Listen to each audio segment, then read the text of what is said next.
তিনটা শব্দ উচ্চারণ করলো, একদম একদম একদম।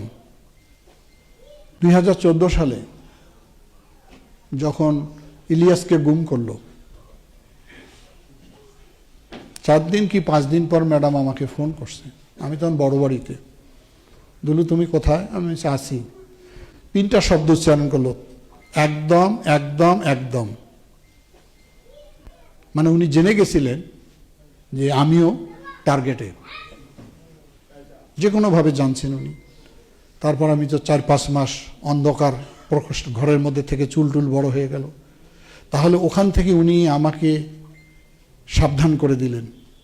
এই যে স্মৃতি, এই যে স্নেহ, এটা কি দিয়ে পূরণ হবে? কোনো কিছু দিয়ে পূরণ হবে না। তবে আমাদের বেঁচে থাকার অবলম্বন অনেক। জিয়াউর রহমান মৃত্যুর পর এতদিনও তার চরিত্র, তার নীতি সম্পর্কে, আদর্শ কেউ কোনো কলঙ্ক লেপন করতে পেরেছে? পারেনি। ওনার জন্য আমরা সবাই গৌরববোধ করি। স্বাধীনতার যুদ্ধে ওনার দৃঢ় ভূমিকার কারণে, ম্যাডামের জন্য, তার গণতন্ত্রের জন্য আমরা সে ধরনের গৌরববোধ করি। যিনি আগামী দিনের, আমাদের কষ্ট এতটুকু যে আর কটা দিন বেঁচে থাকলে হয়তো তার ছেলেকে উনি প্রধানমন্ত্রী হিসেবে দেখতে পারত।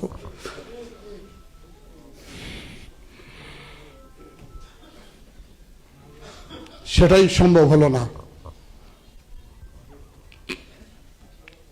তার ছেলে যে কত পরিমিত জানা যায়। 3টি কথা বলছে মাত্র। অনেকেই বলতো আমার মাকে এই করছে, সেই করছে, হ্যান করব, ত্যান করব, আমার মাকে স্লো পয়জনিং করছে। বলছে কিছু? 3টা কথা বলে, আর কোনো কথা বলেনি।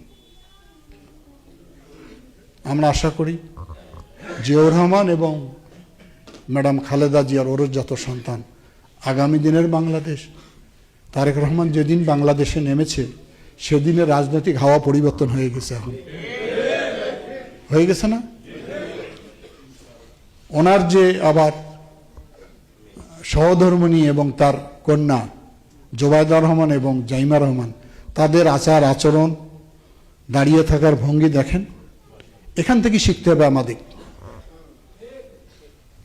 আমরা তো অনেকেই হ্যাডাম হয়ে যায় আমাদের অল্পতেই। একটা ওয়ার্ডের প্রেসিডেন্ট সেক্রেটারি হইতে আমাদের বাহাদুরি তৈরি হয়ে যায়। দোহাই লাগে, দোহাই লাগে। ওখান থেকে শেখেন, খালেদা জিয়ার কাছ থেকে শেখেন। তারেক রহমানের বিনয় দেখেন।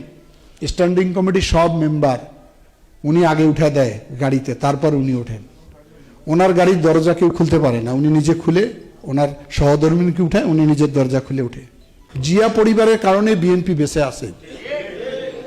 সেই আদর্শ, সেই নীতিবোধ, সেই বিনয়, সেই ভদ্রতা, সেই আভিজাত্যগুলো আমাদেরকে খেয়াল করতে হবে।